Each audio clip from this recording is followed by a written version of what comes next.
Se você está por aqui, não se esqueça de se inscrever no canal. Aperte o sininho das notificações e nos siga em nossas redes sociais. E é claro, se você gostou, nos apoie deixando seu like. Isso nos ajuda bastante. Olá a todos do canal. Me chamo Josenildo. Diferente de outras pessoas, eu sempre preferi uma vida mais isolada da cidade.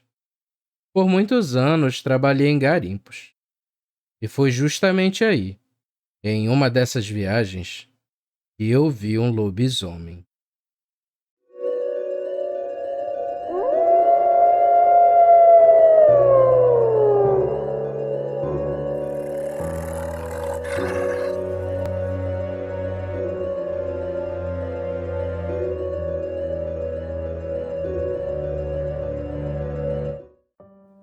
Atualmente tenho mais de 50 anos. Quando jovem, eu trabalhava na roça. Todo trabalho sempre é ruim, mas eu sempre gostei de ficar isolado e fora da cidade. Eu gostava dos domingos, pois meu pai sempre fazia uma fogueira do lado de fora de nossa casa. Nos contava histórias de sua juventude e de causos que nos davam muito medo. Eu amava aquela vida, mas assim como eu, meus irmãos estavam crescendo. Então meus pais decidiram que seria melhor mudarmos para a cidade, para que todos pudéssemos estudar. E mesmo após nossa mudança, eu não consegui me adaptar àquela nova rotina. Eu só terminei o primeiro grau e logo depois resolvi seguir minha vida.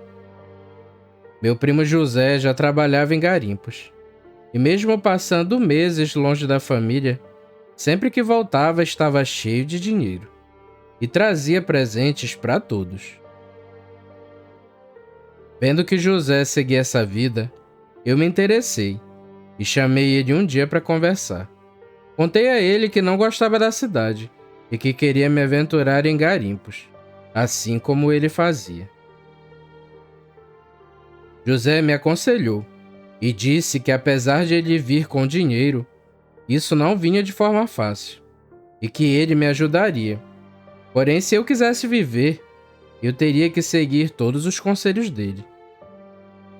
De início eu não entendi o porquê dele falar isso, mas sempre fui cabeça fria e escutava os mais velhos. Então não seria ruim para mim escutar ele também. Eu comuniquei aos meus pais minha decisão. Mesmo relutante, eles me apoiaram.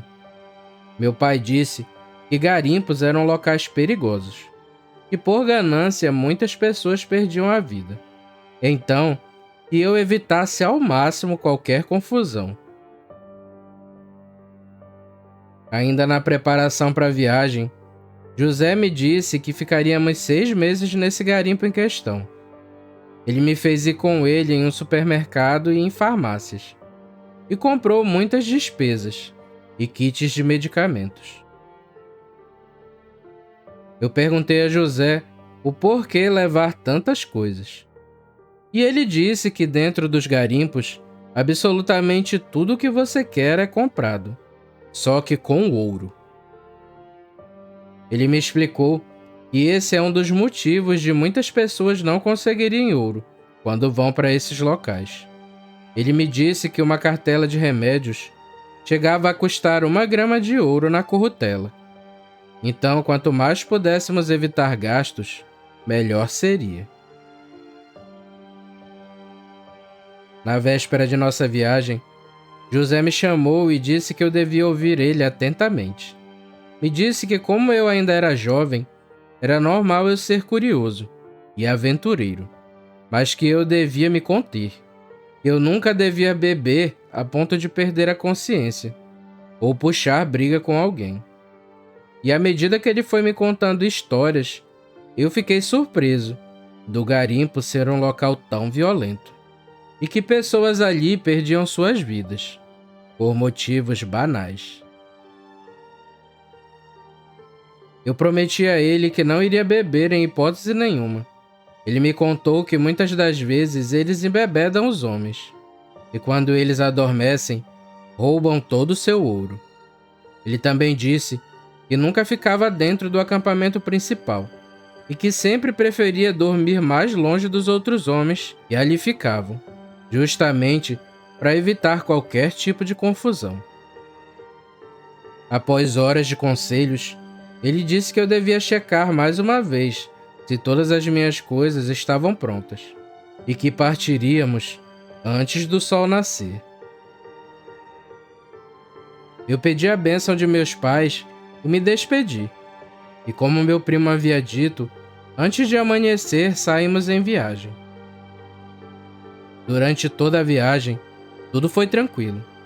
E após alguns dias, chegamos no garimpo. Eu nunca tinha visto uma floresta tão barulhenta.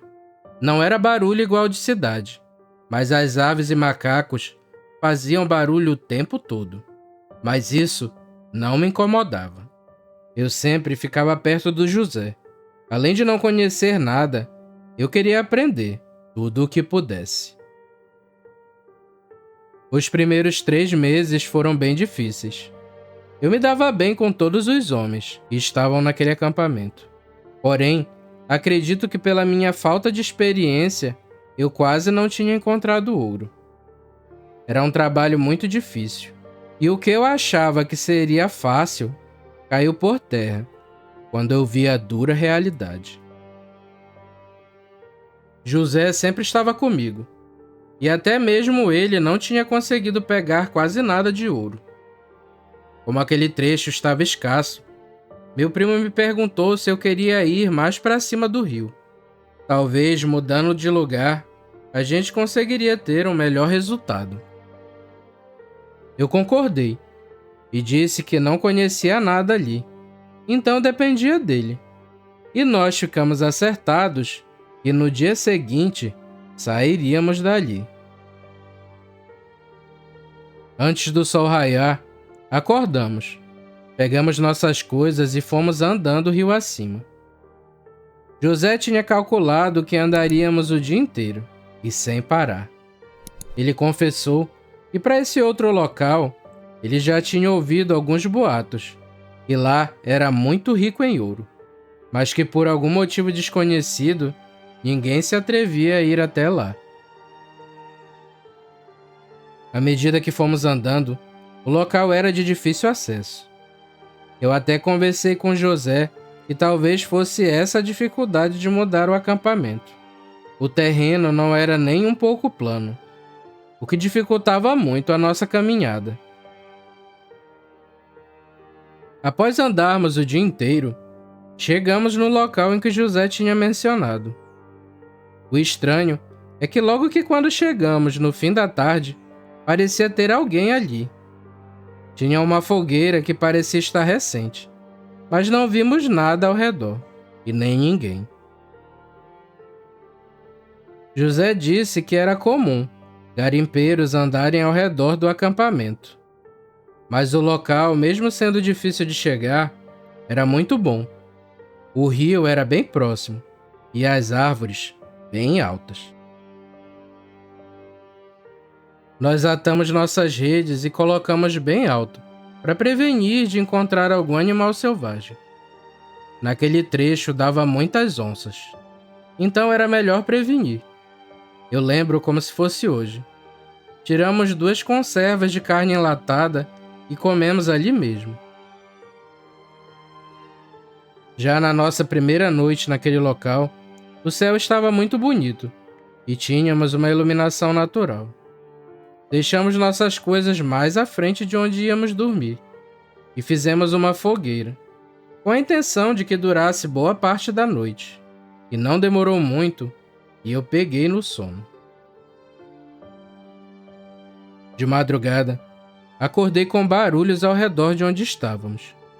E ao olhar para baixo, eu vi que tinha alguém revirando nossas coisas.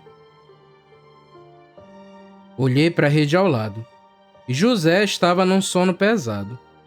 A primeiro instante, eu achei que algum homem estava nos roubando, o que era bem comum dentro dos garimpos. E logo quando pensei em fazer barulho para espantar o ladrão, tomei um susto. pois aquela coisa virou em minha direção, e aquilo não era um homem.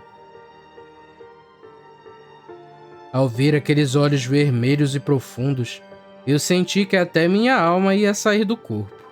Aquela coisa olhava ao redor, mas continuava revirando nossas coisas. Ainda tínhamos algumas comidas enlatadas, e eu até pensei que, seja lá o que fosse aquilo, estava procurando a comida.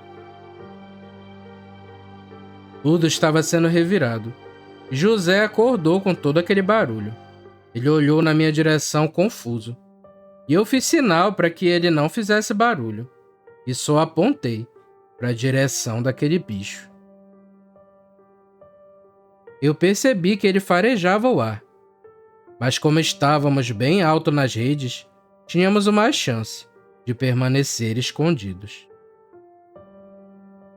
De repente, aquilo ficou de pé, e eu vi que aquilo era bem mais alto do que eu esperava. Era como se suas pernas fossem viradas para trás. O seu tronco era bem maior do que a parte de baixo do seu corpo. Mesmo estando perto da fogueira, o fogo não o assustava. E eu percebi que aquela fera continuava nos procurando. Ele tinha garras enormes e presas bem expostas. À medida que ele se aproximava de onde estávamos, eu e José tivemos que nos controlar. O odor era horrível e ficava difícil não fazer barulho, pois dava até vontade de tossir, sentindo aquele cheiro de podre. Aquela coisa nos causava terror. Nós estávamos totalmente desarmados, e eu nem queria imaginar o que aquilo faria conosco, caso nos achasse. Por tudo que eu estava vendo, só me lembrava de meu pai, quando nos contava seus causos. E aquela criatura se assemelhava muito ao tão famoso lobisomem. Quando aquela fera ficou bem embaixo de nossas redes, por um milagre divino ele não olhou para cima. Acredito que por ter muitas árvores ao redor, estava muito escuro onde dormíamos, o que fez com que o lobisomem não nos encontrasse. Aquilo ficou rondando nosso pequeno acampamento a noite inteira. Ele ia e voltava, roncando e grunhindo, de um jeito assustador. E eu e José não dormimos aquela noite, e só podíamos ficar quietos e nos esconder. Quando surgiram os primeiros raios de sol, o lobisomem saiu correndo, como o diabo foge da cruz. E não o vimos mais. Porém, só descemos de nossas redes quando o dia já estava claro. Enfim, podemos falar. José mandou arrumar o pouco que aquilo não tinha destruído, e queríamos sair dali naquela mesma hora. Naquela noite, tínhamos escapado, mas nada garantia que teríamos a mesma sorte na noite seguinte. Resolvemos voltar para o antigo acampamento, e ao chegar lá no fim da tarde, José me disse para não contar nada do que tínhamos visto. Ele desconfiava que o tal lobisomem era alguém do garimpo, e seria perigoso caso essa pessoa descobrisse que sabíamos seu segredo. Depois disso, ainda continuamos naquele garimpo, e eu fiquei incontáveis noites que não conseguia dormir direito, com medo do lobisomem aparecer. Mas graças a Deus, ele nunca apareceu naquele local. Seja lá quem cumprisse aquela sina, fazia isso bem longe, para não chamar a atenção de ninguém. E eu acho que nós só demos muito azar de cruzar com ele em sua forma de fera.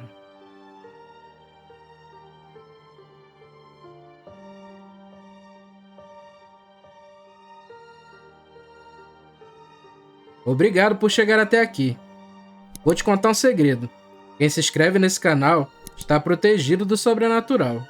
Então deixe seu like e siga nossas redes sociais. Isso nos ajuda bastante. Valeu, galera. Fiquem com Deus e tchau.